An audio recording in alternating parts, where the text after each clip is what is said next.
Hi, I'm Peter Rose, founder of Longwood Currency Trading. Embrace loss. Don't fear it.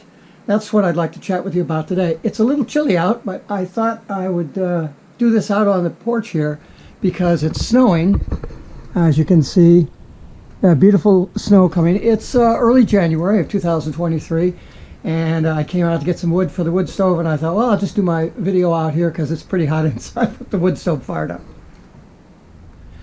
Well, not to break the video up too much, but Sue is out doing some appointments and errands and stuff, and so I have to take the bow dog out into the snowstorm. This is later in the afternoon, actually. I'm just plugging this video in. So as you can see, we're snowing pretty good. The bow dog is rolling around in the snow, and I'm tasked with taking him for a loop walk back in the woods.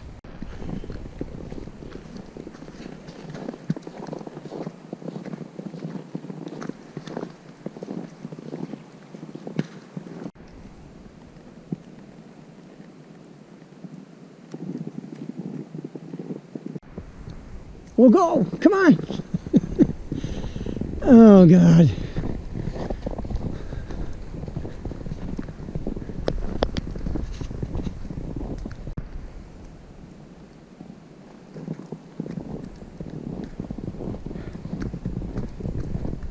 Come on, Bo. Come on, go.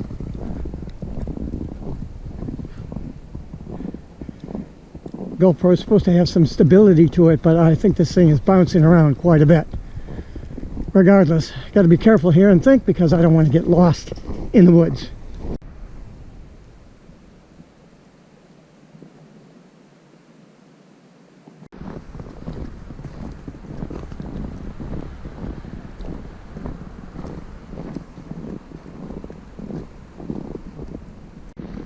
We had some pretty bad storms here well, within the last week and a half or so, and got some trees taken down, big ones, in the woods. So it was a mess.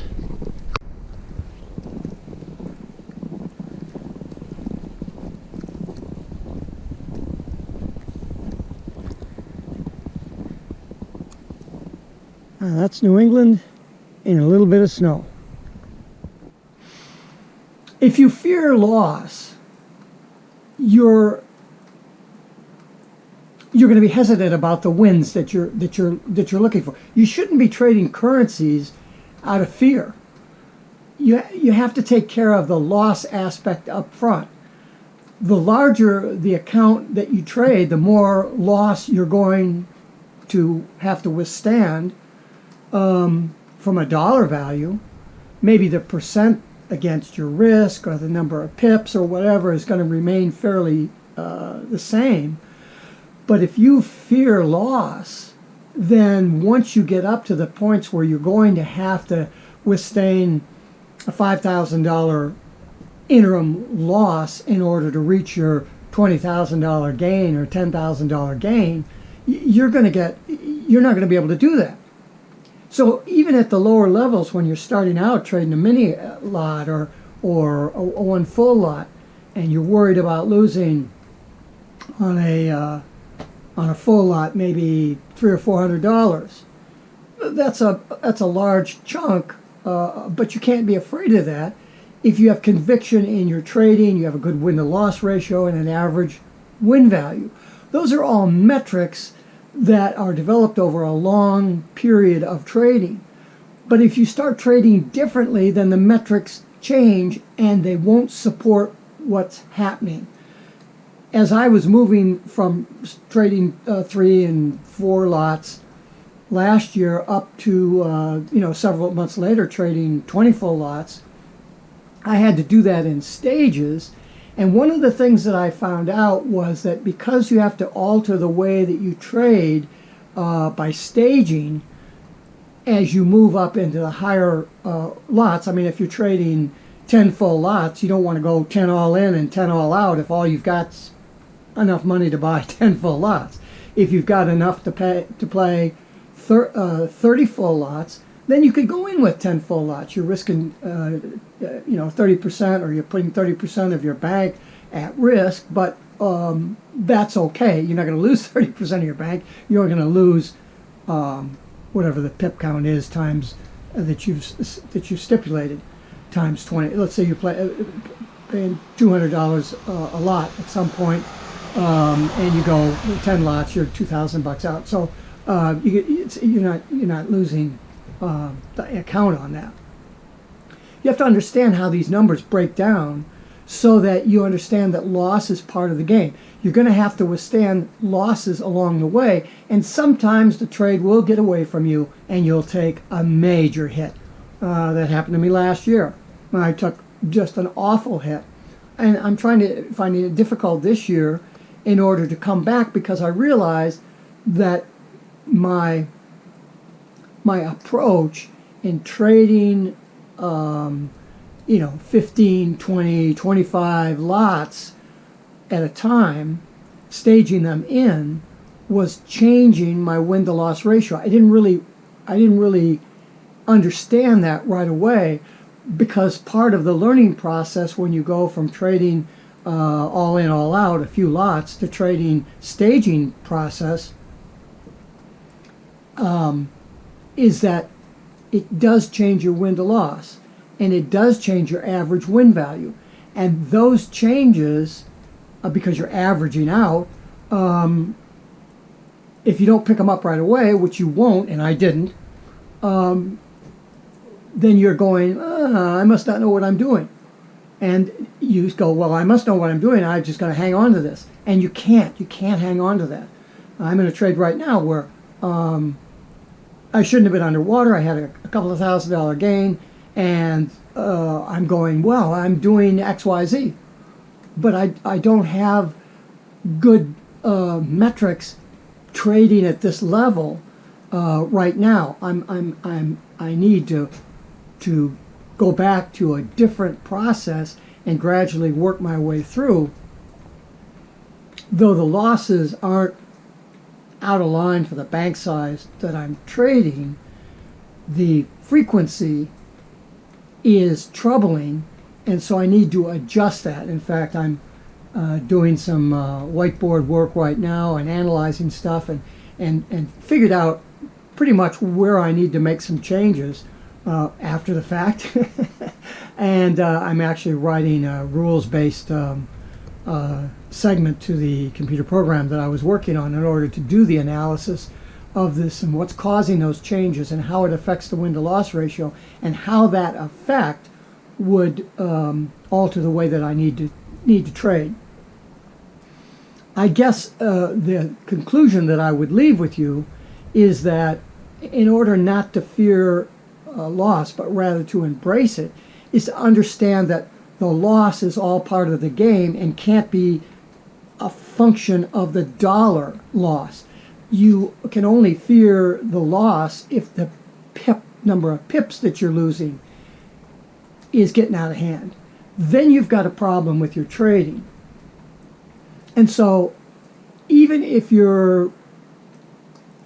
let's say you've got a full lot and you decide, I'm not going to trade all in, all out, one full lot. I'm going to stage mini lots and stuff. I'm not a fan of that.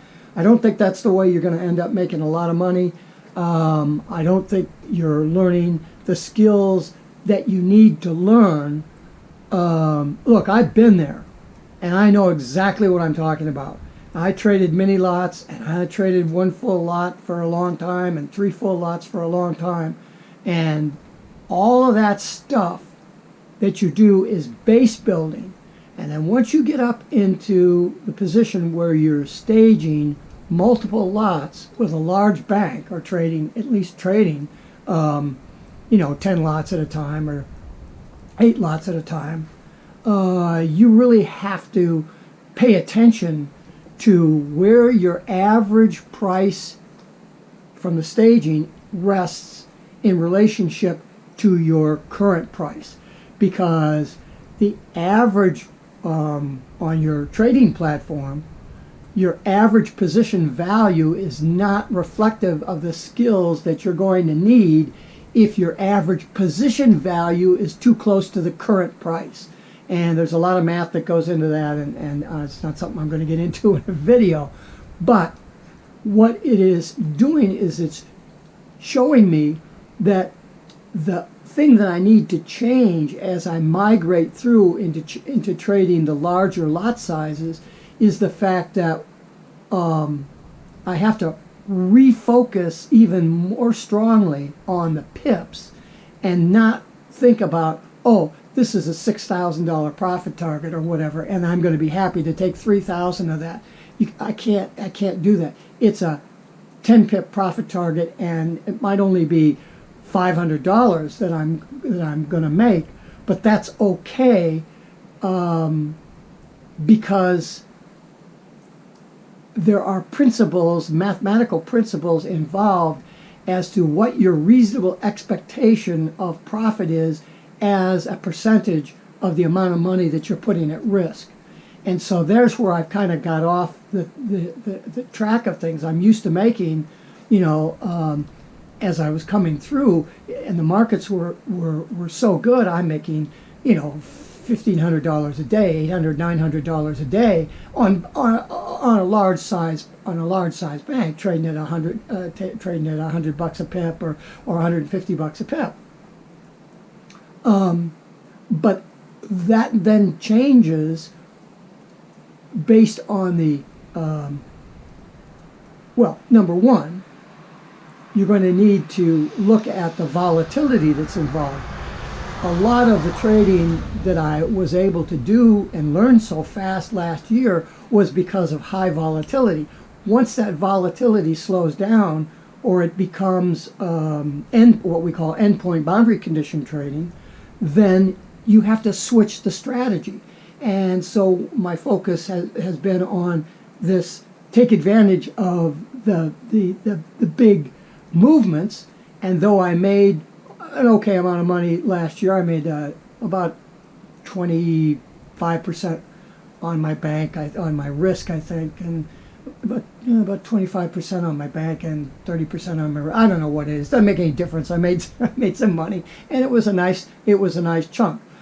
But I lost a tremendous amount of money right at the end of the year because my timing got screwed up, and I didn't see how that was being affected by the sizes of the positions that I was taking and the increased time and pips it was going to take me to achieve the same thing that I was achieving at the lower lot levels where I was going all in and all out.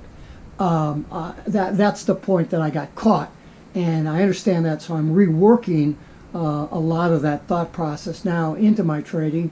Not very successfully so far this start of the year, but that's okay. We'll get that under control, and hopefully we'll be okay and won't lose too much money. So I have to spend 3/4 of the year making that money up, and then doing a multiplicative effect. But you have to try.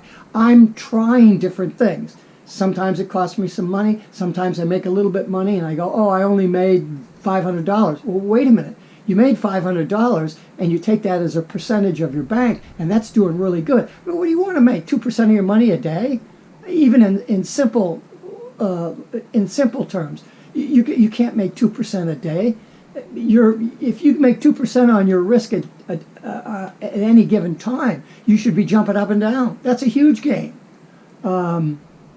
Sure, every now and then you'll get 5% or something like that, but that just means you're shooting for big pips, and that's the kiss of death. And that's the problem that I've run into, is I've changed the dollar value that I want to get, and I'm trying to scale back to this new staging methodology that I have. I'm trying to make too much money on on the position, which is requiring me, because of the staging. I mean, if I'm looking for a 20 pip profit target, and I'm going to stage in, and I want to get paid for the staging, then I've got to get maybe 30 pips from my entry point in order to get an average of 20 pips on the staged lots. So to get the dollar value that I'm looking for. So I've kind of got off the track on that. But I don't have any fear of loss. I'm willing to try things and take losses. It's just that at this point, what I've got to do is I've got to stop trading 20 lots at a time and drop back and trade maybe 3 to 5 and then stage into that under the new process. But I don't have any, I embrace the loss because you only learn when you lose. You don't learn anything when you win. You think you're a hero when you win. Oh, I just made $2,000. I'm going to make $2,000 on my next trade. Yeah, you're going to lose 8. That's what's going to happen. So embrace loss as a learning experience. Don't fear it. Peter Rose, Longwood Currency Trading. Have a great day and have a great trading day.